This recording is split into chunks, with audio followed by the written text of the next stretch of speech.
एक छोटी सी भी शिव भक्ति, एक क्षण की भी शिव भक्ति व्यक्ति के जीवन को जन्म और मृत्यु के प्रपंच से छुड़ा बैठती है।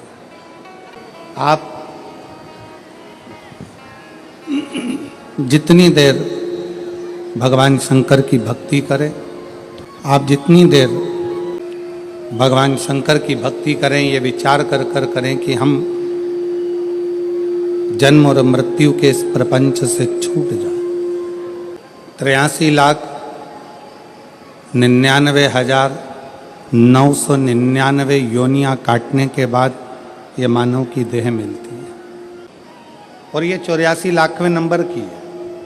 इसके बाद में फिर वापिस वही साइकिल घूमने लगती है, फिर पुनरपि जननम पुनरपि मरणम, फिर जन्म फिर मृत्यु, फिर जन्म फिर मृत्यु। कितनी बार हम मृत्यु लोक में जन्म लेंगे, कितनी बार हम मरेंगे, फिर जन्म लेंगे, फिर मरेंगे, कितनी बार।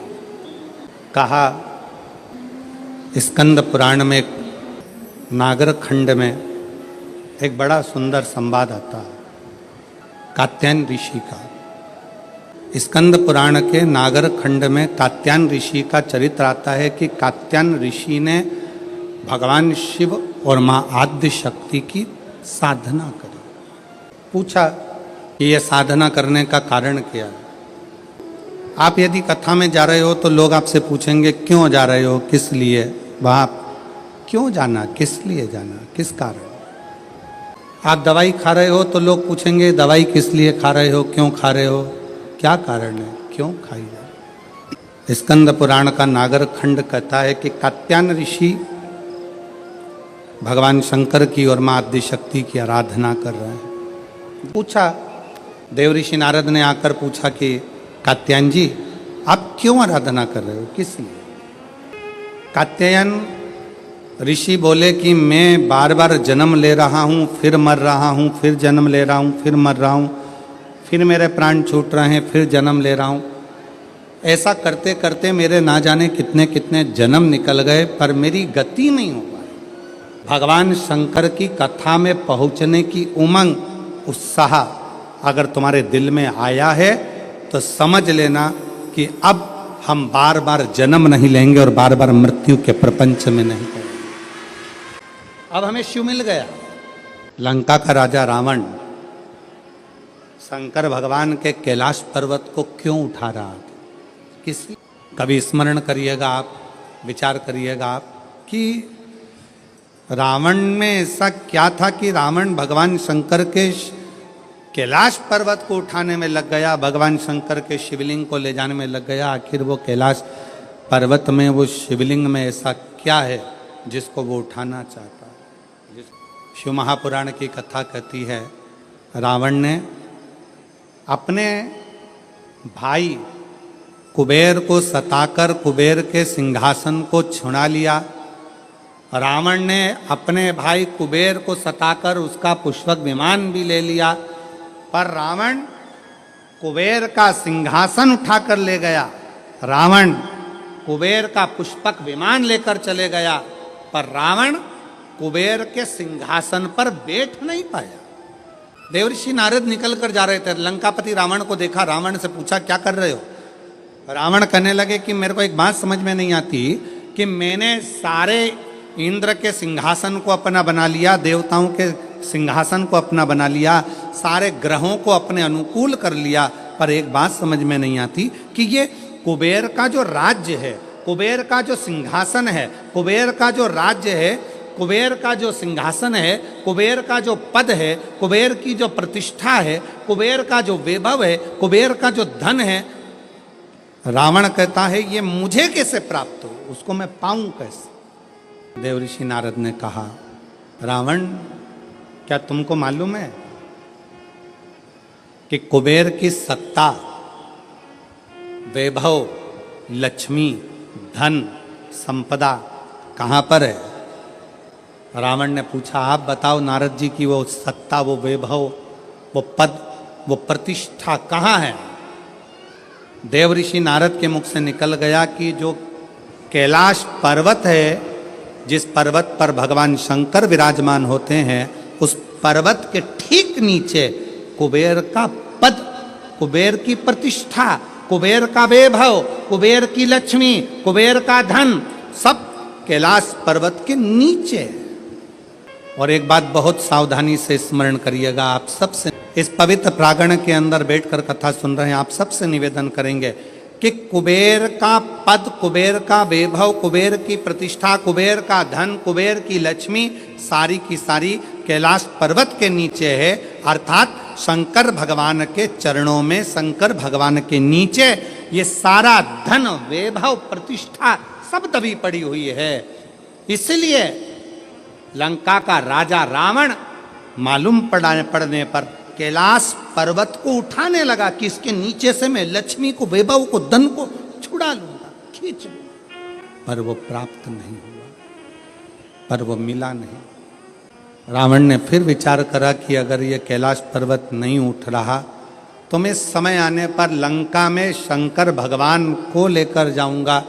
शिवलिंग लेकर जाने लगा तो भी वो शिवलिंग आखिरी में इतना बोझ हो गया, इतना वजन हो गया कि उसको भूमि पर रख दिया, ले जा नहीं सका। मेरी जीजियों, एक बात याद रखना, शंकर भगवान के चरणों में, भगवान शंकर के नीचे, भगवान शंकर के शिवलिंग के नीचे, भगवान शंकर के मंदिर में, शिवालय में, देवालय में, शिव महापुराण में, शंकर के चरणों में स्वयं वैभव, स्वयं लक्ष्मी, स्वयं धन, स्वयं प्रतिष्ठा सदा विराजमान रहती है। जब हम एक लोटा जल शंकर जी को चढ़ाते हैं, उस जल पर हाथ लगाकर थोड़ा सा जल उसमें से झेल कर लाते हैं, अपने घर के दरवाजे पर, दुकान पर, व्यापार पर, व्यवसाय पर, अपने वाहन पर जब हम वो जल छूटते हैं, उस जल को हम छिड़कते हैं, तो ये मान कर चलना कि आज नहीं तो कल एक ना एक दिन ऐसा आएगा कि भगवान के नीचे की चरण की वो लक्ष्मी तुम्हारे घर में प्रवेश जरूर करेगी और एक दिन तुम धनपति, वैभवपति बनोगे। शिव जी को एक लोटा जल चढ़ाना मतलब अपने दुख को समाप्त करना और सुख की राह खोल देना, ये शिव महापुराण की कथा कहती है। एक लोटा जल हमारे दुख को समाप्त करता है और सुख का मार्ग खोल देता। लंका का राजा रावण कैलाश पर्वत को उठा रहा है, क्यों? उसको मालूम है कि इसके नीचे कुबेर का वैभव, कुबेर की सत्ता, कुबेर का आनंद, कुबेर की लक्ष्मी इसी के नीचे है। उठा रहा, उठा नहीं कैलाश पर्वत, हिला नहीं कैलाश। फिर जब नहीं उठा, हाथ दब गया, हार गए। फिर शिवलिंग को ले जाने की तैयारी करी, वो शिवलिंग, वो शंकर भगवान का शिवलिंग भी ले जा नहीं पाए। हाथों की रकीलें अगर गलत हैं, ज्योतिषी आचार्य ने कह दिया कि ये रेखाएं तुम्हारी गड़बड़ हैं, ये रेखाएं गलत हैं, तो इन हाथों में जल का भरा हुआ एक लोटा पकड़ाओ, इस हाथों से शिव जी को जल चढ़ाना प्रारंभ करो, इन हाथों से शिव मंदिर में सफाई करना प्रारंभ करो। हाथों की रकीलें धीरे धीरे सुलझना प्रारंभ हो जाएगी और तुम्हारा भाग्य की रेखाओं में, ये भाग्य की रेखाओं में अगर कुछ गलत लिखा गया है, इसको शिव मंदिर में, शिवालय में, भगवान शंकर के चरणों में इस मस्तक को झुकाना प्रारंभ करें, सुलझना प्रारंभ। शंकर भगवान के शिवलिंग के नीचे का स्थान कुबेर का होता है, शंकर भगवान के कैलाश के नीचे का स्थान कुबेर की लक्ष्मी का होता है। इसलिए प्रत्येक शिवालय में, तुम्हारे घर में अगर छोटा सा भी शंकर का शिवलिंग है, तुम्हारे घर में अगर छोटा सा भी मट्टी का, पत्थर का, लकड़ी का, पीतल का, तांबे का, स्फटिक का, पारद का, जिसका भी तुम्हारे घर में अगर छोटा सा भी अगर शिवलिंग है, तो तुम्हारे घर में जहां शिवलिंग रखाता है, समझ लेना वहां लक्ष्मी बढ़ती चली जाती है, लक्ष्मी कम नहीं हो सकती। केवल एक विश्वास के साथ, एक भरोसे के साथ, एक दृढ़ता के साथ शिव की स्तुति करिए, शंकर के भजन करिए, शंकर का स्मरण करिए, भगवान शिव का गुणगान, शिव का स्मरण, शिव की भक्ति जीवन को सुख देती है, आनंद देती है। कोई कहे आपसे कि शंकर भगवान विरक्ति दे देते हैं, नहीं, शिव तोड़ते नहीं हैं, शिव जोड़ते हैं। अब वो आधारित है आपके विश्वास पर।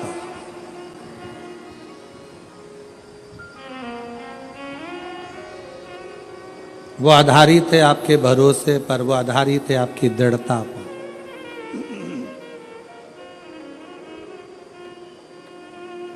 जो जैसी भावना लाया वो वैसा ही फल पाया, नहीं खाई उसे लौटाया, वो मन ही मन हर्षाया, और कर दिया माला मान काशी वाले ने, लुटा दिया भंडार काशी वाले ने। शिव झूठे संसार से मोह को हटाते हैं। कोई ने कहा शंकर भगवान विरक्ति देते, किससे विरक्ति? सावधान होकर सुनिएगा जरा, किससे विरक्ति? शंकर भगवान आपको किससे दूर करेंगे? जो आपका अहित चाहता, जो दिखने में तो आपके करीब में होगा, जो दिखने में तो आपके नजदीक में होगा, दिखने में तो आपसे प्रेम स्नेह की वाणी बोलेगा, बात करेगा, पर अंदर ही अंदर वो आपसे ईर्ष्या कर रहा होगा।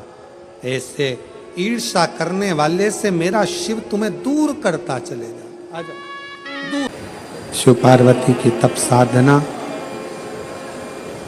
कात्यायन ऋषि ने जब करी, शिवजी ने भी दर्शन दिया और माता पार्वती जी ने भी दर्शन दिया, माँ जगत जननी जगदम्बा दुर्गा भवानी ने भी दर्शन दिया,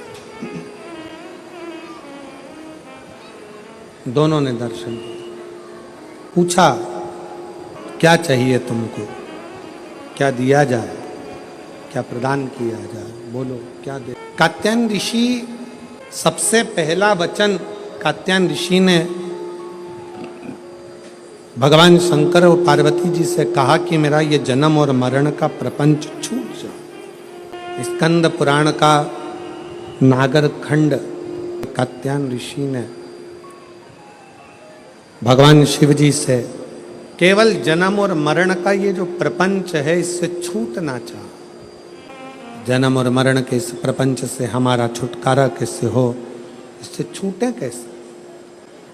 तो कहा जब किसी व्यक्ति के घर में एक बेटी का जन्म होता और बेटी की किलकारी, बेटी के पांव की खनक, बेटी के चरण जब किसी के घर के अंदर आते हैं, और यदि शिव कृपा से, भगवान की करुणा से, भगवान की दया से माता पिता उस बेटी की परवरिश कर कर उसका कन्यादान अगर कर देते हैं, तो उस माता पिता का भी अगला जन्म नहीं होता, वो इस जन्म और मृत्यु के प्रपंच से छूट जाए।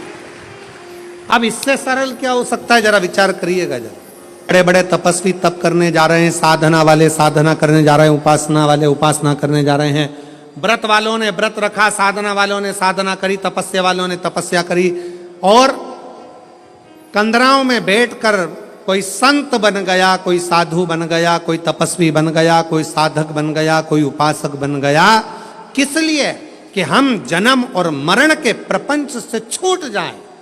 पर शंकर भगवान ने माता पार्वती की साक्षी में कात्यायन ऋषि से कहा कि जब किसी गृहस्थी के घर में एक बेटी का जन्म होता है और उस बेटी की परवरिश जब माता पिता करते हैं, बेटी के किलकारी जिसके घर में गूंजती है और बेटी के चरण जिसके घर में पड़ते हैं, और बेटी का जब कन्यादान होता है तब माता पिता फिर कोई जन्म नहीं लेते, वो माता पिता परमात्मा की शरणागति का सुख भोगते।